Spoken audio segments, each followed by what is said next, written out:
नमस्कार दोस्तों आज के इस वीडियो में प्रिवेंटिव मेंटेनेंस ऑफ मोटर। दोस्तों अगर हम किसी प्लांट का या फिर मोटर का प्रिवेंटिव मेंटेनेंस कर रहे हैं तो हमें मोटर में किन किन बातों का ध्यान देना पड़ता है, किन किन चीज़ों का हमको प्रिवेंटिव मेंटेनेंस करना होता है और ये कब कब होता है, हफ्ते में, पर डे होता है, 6 महीने पे या फिर हर हफ्ते। तो दोस्तों यही सब जानेंगे आज के इस वीडियो में। तो दोस्तों बने रहे वीडियो में लास्ट तक। अगर जानकारी अच्छी लगे तो चैनल को सब्सक्राइब जरूर कर दीजिएगा। सब्सक्राइब करने के बाद बेल आइकन का बटन जरूर दबा दीजिएगा। तो दोस्तों प्रिवेंटिव मेंटेनेंस एक्चुअली दोस्तों होता क्या है कि अगर आपके कंपनी में या फिर घर में अगर आप कंपनी में काम कर रहे हैं तो आप प्रिवेंटिव मेंटेनेंस जरूर जानते होंगे प्रिवेंटिव मेंटेनेंस होता क्या है। लेकिन दोस्तों प्रिवेंटिव मेंटेनेंस होता क्या है कि आपको मोटर के बारे में सब कुछ जानना होता है कि मोटर में की कंडीशन क्या है, और उसका पर डे भी होता है और हर हफ्ते भी होता है, जैसा कंपनी में शेड्यूल होता है उस हिसाब से मोटर का प्रिवेंटिव मेंटेनेंस होता है। दोस्तों प्रिवेंटिव मेंटेनेंस में मोटर में कई चीज़ों का ध्यान देना पड़ता है, जैसे कि मोटर में फैन कवर लगा हुआ है कि नहीं लगा हुआ है। दोस्तों पहला जो होता है वो होता है फैन कवर। दूसरा दोस्तों होता है मोटर में फैन लगा हुआ है कि नहीं। दोस्तों मैं आपको आगे इसका मतलब बताऊंगा ये क्यों लगा होना चाहिए। दोस्तों जो तीसरा नंबर है वो है दोस्तों ग्लैंड लगा हुआ है कि नहीं, ग्लैंड। दोस्तों अगला जो नंबर है मोटर में अर्थिंग है कि नहीं।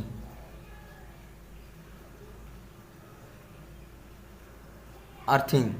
दोस्तों जो अगला नंबर है मोटर की बेयरिंग चेक करना है आपको, मोटर की बेयरिंग। अगला दोस्तों जो नंबर है पांचवा नंबर हमारा छठा नंबर, उसमें दोस्तों मोटर की सफाई, मोटर की क्लीनिंग।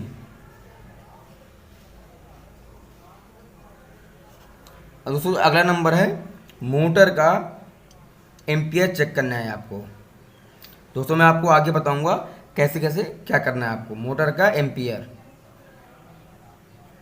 दोस्तों अगला जो नंबर है वो है मोटर का रेजिस्टेंस, मोटर के बाइंडिंग का रेजिस्टेंस,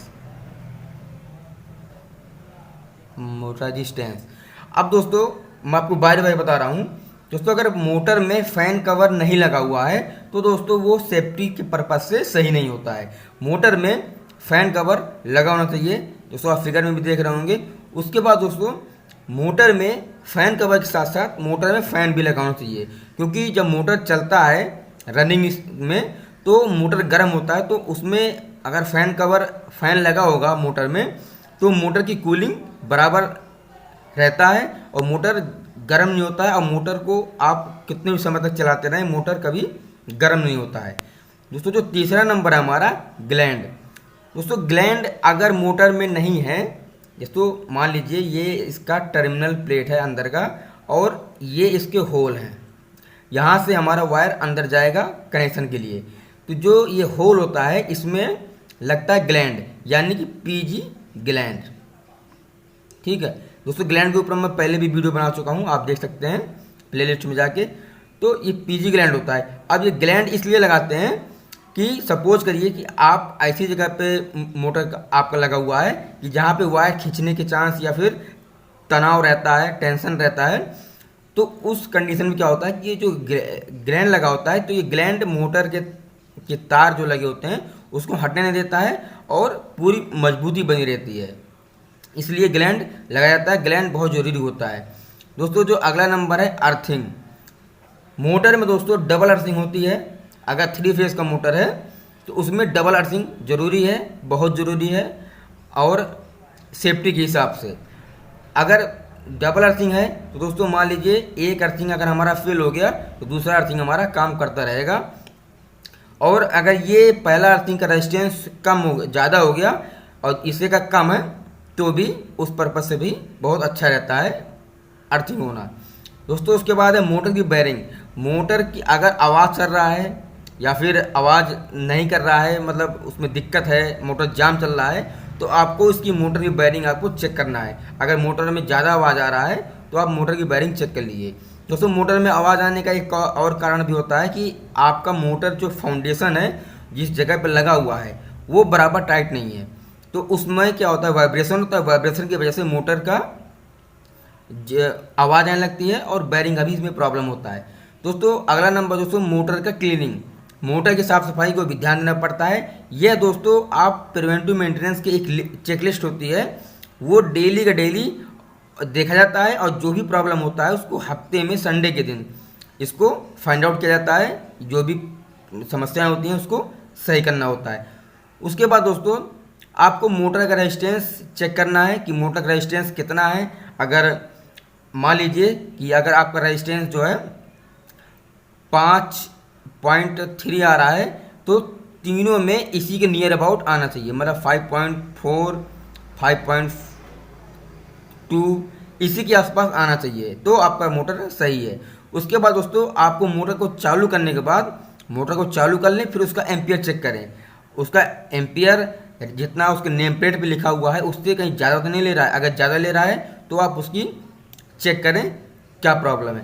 दोस्तों जो अगला नंबर दोस्तों जो था इसमें 9वां नंबर वो होता है लग। मोटर के जो वायर आते हैं इनपुट उसमें लग जो है लगे हैं कि नहीं लगे हैं, क्योंकि दोस्तों लग का क्या मतलब होता है कि लग अगर वायर में आपके लगे हुए हैं, जो मान लीजिए ये आपके टर्मिनल हैं 6 और ये इसकी पॉइंट हैं, अगर आपने इसमें लग लगा रखे हैं तो लग से कनेक्शन बहुत ज़्यादा मजबूत हो जाता है, ड्यूरेबल हो जाता है और बहुत अच्छे तरीके से काम करता है। मोटर के जो वायर होते हैं वो ओवरलोड होने पे गर्म होने के बावजूद भी इसके वायर जलते नहीं हैं, लग हमारा ख़राब नहीं होता है, वायर हमारे ख़राब नहीं होते हैं। तो दोस्तों ये हफ्ते में और पर डे होता है, इसकी डेली की चेकलिस्ट होती है। दोस्तों अगर आपका कमेंट आएगा तो मैं आपको डेली में चेकलिस्ट में क्या आपको चेक करना है यही सारी चीज़ होते हैं। मैं आपको एक फॉर्मेट दे दूंगा PDF में, आप वहाँ से डेली चेक कर सकते हैं। बहरहाल दोस्तों आपको इन चीज़ों का ध्यान देना होता है कि मोटर का fan cover, fan gland, earthing, motor wearing, motor cleaning, motor का एम्पियर, मोटर का रेजिस्टेंस, लग, ये सब आपको उसमें लगाना होता है। तो दोस्तों आप कंपनी में अगर काम कर रहे हैं या फिर नहीं कर रहे हैं तो ये इंटरव्यू में पूछे जाते हैं और आपको इन सब चीज़ों का बताना होता है। दोस्तों आपको ये वीडियो कैसा लगा, अगर अच्छा लगा हो तो चैनल को सब्सक्राइब करिएगा, सब्सक्राइब करने के बाद बेल आइकन का बटन जरूर दबा दीजिएगा। नमस्कार।